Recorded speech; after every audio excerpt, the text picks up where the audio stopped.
Okay. Well, this is my backyard.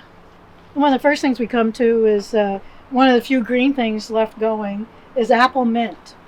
There's lots of different kinds of mints, and this is one of the tallest ones. Actually, when it blooms, it's taller than I am, which no short jokes. I know I'm short, but it'll get over 5 feet tall. And it makes a really nice iced tea. I really like this as an iced tea. So, yeah, I can still harvest this now this time of year. Come on back.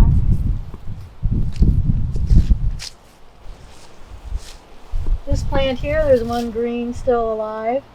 This is called Queen of the Prairie. And when it blooms, it has beautiful plumes of pink flowers. And it has kind of a cucumber wintergreen flavor to it. You can make a tea out of it.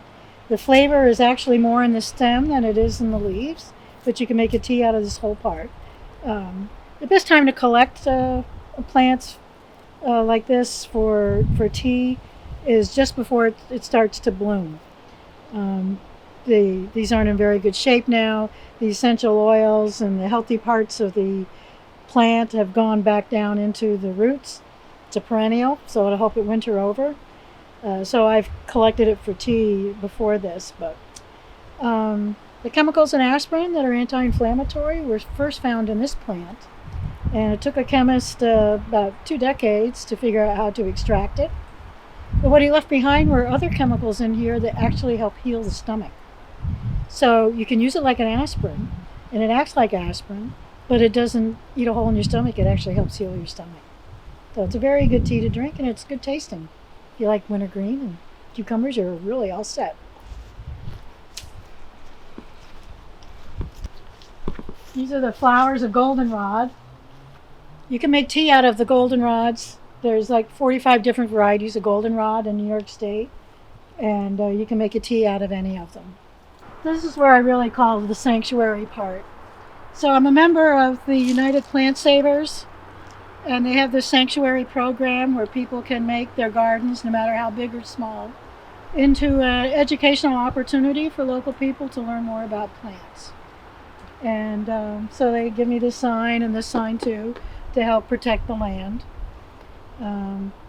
So, I don't want people coming in here digging stuff up on their own and stuff. But I do have a lot of extra plants because most of them are perennials.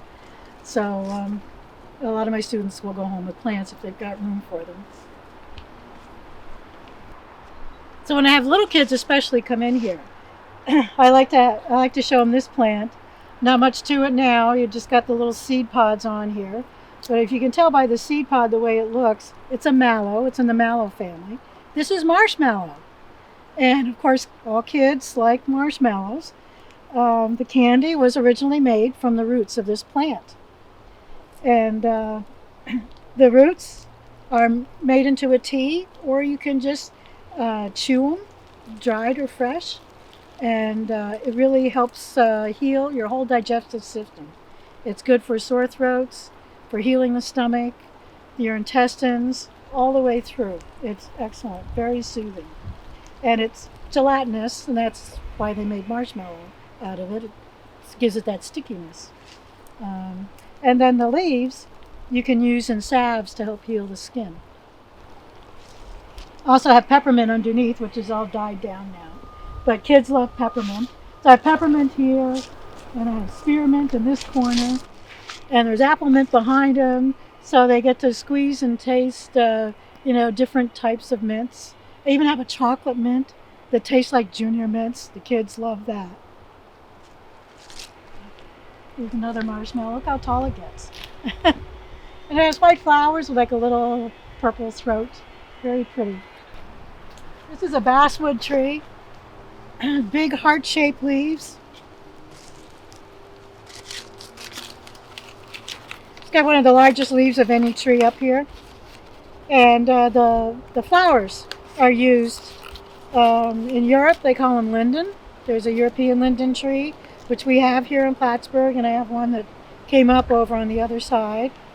It has smaller leaves, but the flowers are the same, and it has the same medicinal properties.